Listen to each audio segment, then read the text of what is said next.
another episode of Coming Up Milhouse. Today we are talking about Season 6, Episode 19, Lisa's Wedding. This was the first of a series that they ended up doing later where they would predict the future, because they started doing that in other seasons where they look into the future of Bart and Lisa and everything. And this was the first one where they did that, and it's pretty clever because we get to see what Springfield people are doing 15 or so years hence, and a lot of good jokes on that. So really it's about Lisa being engaged to a British gentleman named Hugh, played by Hugh Grant. Lisa, darling, don't worry. I'm sure I'll get along with your family. You've so thoroughly prepared me for the worst, as long as they're not squatting in a ditch poking berries up their noses. And if they are? So, and how that works out. And really it's just a lot of good jokes, futuristic jokes, and a lot of fun stuff like that. I like that. So why don't we kick it off with lines? Give me line number one. So when Lisa goes to England, she's on a video phone, basically FaceTime with Marge. And remember, an elevator is called a lift, a mile is called a kilometer, and botulism is called steak and kidney pie. And that was Marge. I just thought it was clever. And a lot of good English humor going on, like jokes at their expense of our British friends, but all in good fun. There's a lot of that in this. So that was Marge, of course, and that was pretty clever. What about you? All right. Well, my first line comes from Smithers. It's a little bit of an exchange, but we see the future of Smithers and what's going on with Mr. Burns. And so what happens is Homer's sending invitations out to everyone for Lisa's wedding. So Smithers gets it and he says, "Mr. Smithers plus guests. Well, there's only one person I want to bring." And he pulls out this drawer and there's a frozen Mr. Burns in it. And he says, "Oh, Mr. Burns, we'll thaw you out the second they discover a cure for 17 stab wounds in the back." In the back. "How we doing, boys?" And then it's Professor Freak. "And we're up to 15. Hey!" Oh, Smithers. Yep. So, I guess we're at line number 2. You know what's great about you English? Octopussy. I must have seen that twice. And that was Homer. And that was his introduction by Hugh to Hugh's parents, and he was extremely nervous about it because he had been spending some extra time with Homer and finding out how great Homer really is. So I say Homer pulled off the meet and greet pretty well. He did pretty well. What about you? Alright, so when Homer's taking Hugh out on the town, they end up at Moe's, and Bart is there because he's old enough now to go drinking at Moe's. And there's a TV, and it's Kent Brockman, and he says, "And tonight, the following celebrities have been arrested," and there's this big scroll of crazy names. And then, "While Heather Locklear Fortinsky remains at large. Remember, if you see any celebrities, consider them dangerous." That's pretty great. And I actually You wrote that on the list, so I'm going to read it out because it's just too good. The Baldwin Brothers Gang, Dr. Brad Pitt, John Kennedy, George Burns, which is hilarious because back then he was like a super famous 100-year-old guy. Oh, yeah. So he's at large 50 years in the future.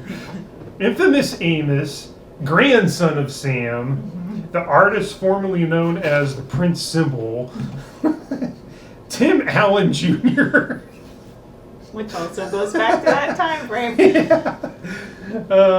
Senator and Mrs. Dracula, the artist formerly known as Buddy Hackett,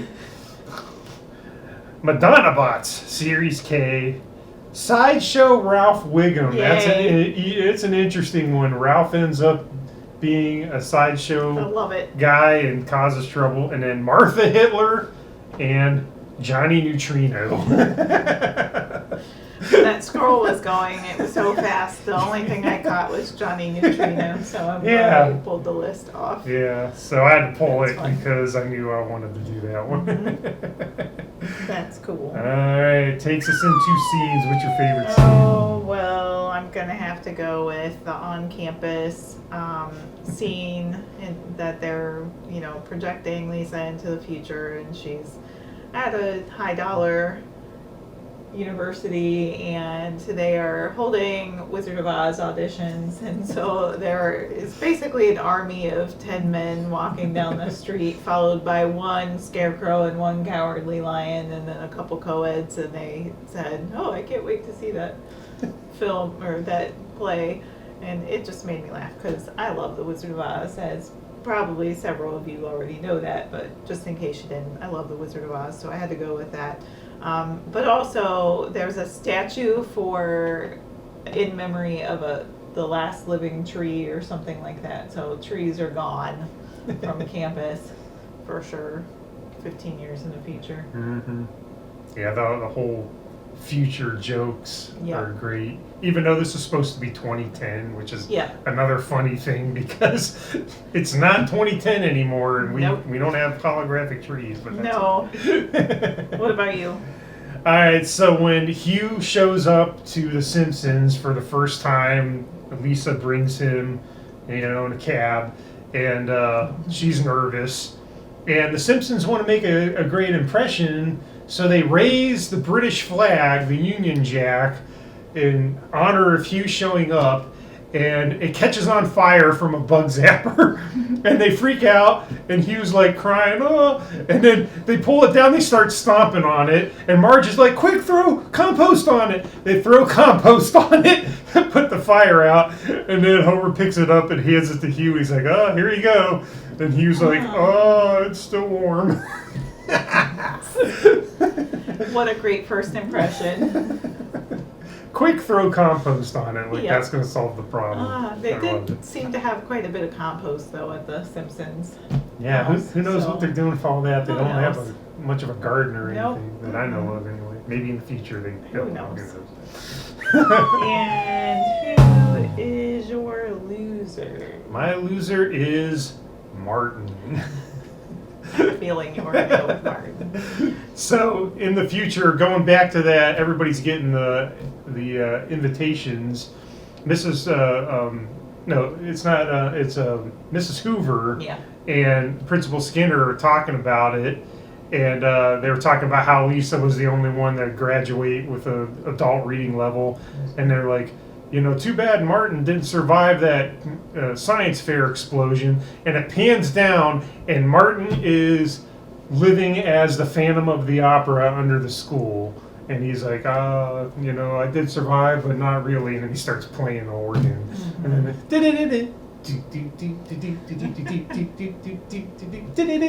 that's what he's playing. So, poor Martin. Martin. Yep.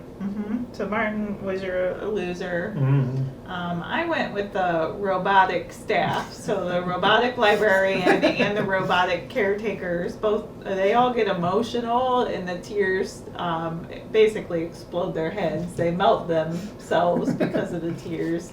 They have an electrical malfunction, and so I put that down as my loser. Why would you manufacture your robot servants to have tear ducts and short out? All I could think was kind of a Westworld situation, and Yeah. that they've evolved into having tear ducts and emotions, but clearly either Design that flaw. hadn't happened before, they hadn't had emotions prior, or they're just readily available for replacements. Yeah, that's probably it. Just bring in a new one. It is the future in 2010, so, clearly readily available in Springfield. Cool. And what about your winner? My winner is You were Otto. going with Otto. So in the future, Otto owns a cab company, and Quimby is driving for him. Because Lisa recognizes Quimby driving. She's like, hey, weren't you the mayor? And he's like, no. And then Otto gets on the horn. He's like, Quimby, get your indicted ass over to the rec center. And Quimby's like, cut the ribbon at that rec center. So I'm like, Otto is now Quimby's boss. I dig it. He's a winner. I went with Lenny and Carl. Yeah. And they, of course, are still working at the power plant, but they have clearly gotten promotions. Homer has not. But Lenny and Carl are wearing business suits, and they're in a swanky office having a meeting while Homer is still doing what Homer has always been doing, pressing buttons and monitoring things. Keeping them all safe while he Yes. takes a nap. Absolutely. So, Lenny and Carl. That's a good one. Anything else you'd like to add today? No, just one thing I want to say is we have had a few new subscribers jump on, and we really appreciate that. If you like this episode, you like our episodes, want to keep us going here, help us out, give us a subscribe, and for everyone who has done that, thank you very much. We do appreciate that. And again, let us know some comments, do some interactions. We're all up for that. We keep an eye on that stuff all the time, and we'd love to hear from you. Absolutely. And until next time, Jiminy Jillikers!